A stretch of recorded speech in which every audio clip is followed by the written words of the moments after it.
Hello అండి. ఈరోజు నేను మీకు అరటికాయ ఆవపెట్టిన కూర ఎలా చేయాలో చూపిస్తాను. దానికోసం నేను అరటికాయలని తొక్క తీసి ఇట్లా తరుక్కున్నాను, చిన్న ముక్కలుగా తరుక్కొని వాటర్లో ఉడకపెట్టుకున్నాను. ఇలాగా చూడండి, అరటికాయ తొక్క తీసి వాటర్లో ఉడకపెట్టుకున్నాను. ఇప్పుడు ఇందులో మనం దీనికి కావాల్సిన పదార్థాలు ఏంటో ఫస్ట్ చెప్తాను. నేను అరటికాయ పెట్టుకున్నాను కదా, దానికి కావాల్సినవి వడియాలు, సాల్ట్, చింతపండు పేస్టు, పచ్చిమిర్చి, కరివేపాకు, చిన్న బెల్లం ముక్క అండి. అలాగే పోపు దినుసులు శనగపప్పు, మినప్పప్పు, ఆవాలు, ఇంగువ. ఇప్పుడు మనం కూర ఎలా తయారు చేసుకోవాలో చెప్తాను నేను. మనం ఉడకపెట్టుకున్నాం కదా, నీళ్ళు తీసేసిన తర్వాత దాంట్లో కొంచెం చింతపండు గుజ్జు వేయాలండి.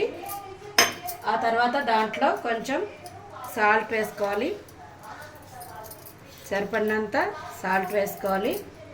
తర్వాత అందులో బెల్లం, చిన్న బెల్లం ముక్క అండి, కొంచెం టేస్ట్ బాగుంటుంది.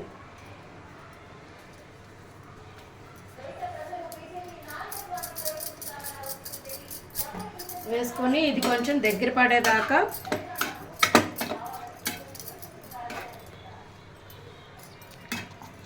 ఉడకపెట్టుకోవాలి.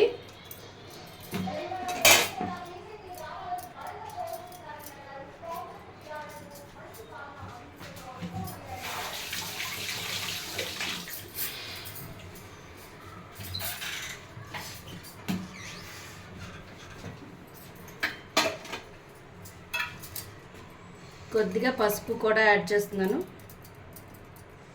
ఇది హైలో పెట్టుకొని దగ్గర పడేదాకా ఉడకపెట్టుకుందాం.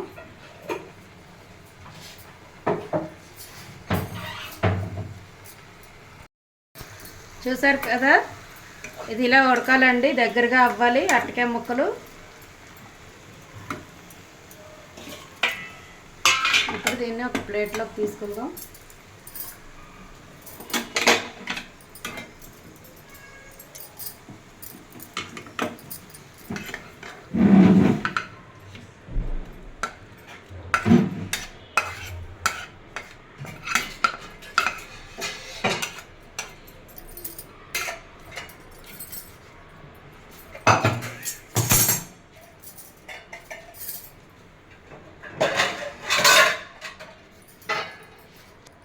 ఇంకో కడాయి పెట్టుకొని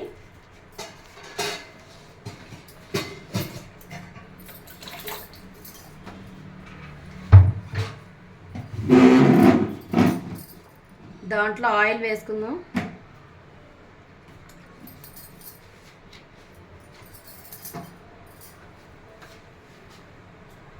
ఇప్పుడు దీంట్లో పోపు దినుసులు ఏంటంటే శనగపప్పు, మినపప్పు, ఆవాలు, ఇంగువ, ఎండుమిర్చి. శనగపప్పు, మినపప్పు, ఆవాలు, ఇంగువ, ఎండుమిర్చి తాలింపు వేస్తున్నాను.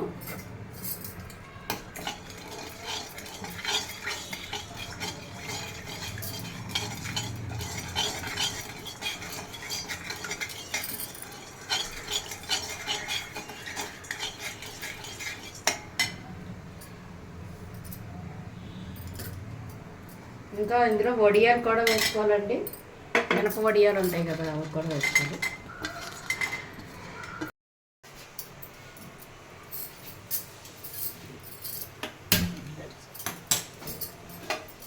చూసారు కదండి, వడియాలు ఇవన్నీ వేగిపోయాయి. ఇప్పుడు పచ్చిమిరపకాయలు, కరివేపాకు వేసుకుందాం ఇందులో.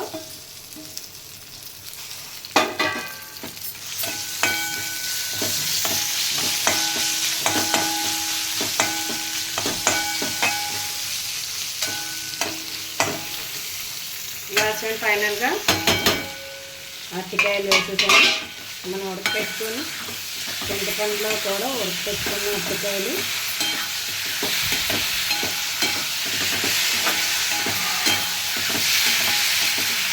వేసుకొని బాగా కలుపుకున్నాం.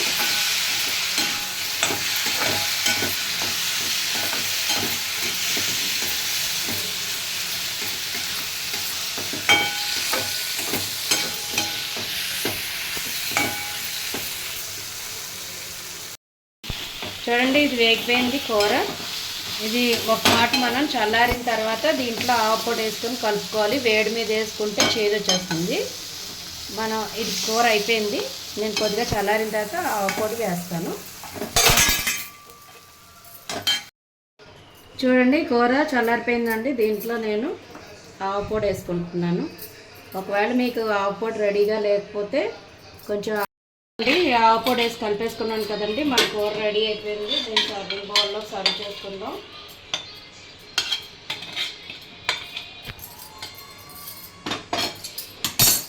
అరటికాయ ఆవ పెట్టిన కూర రెడీ అండి.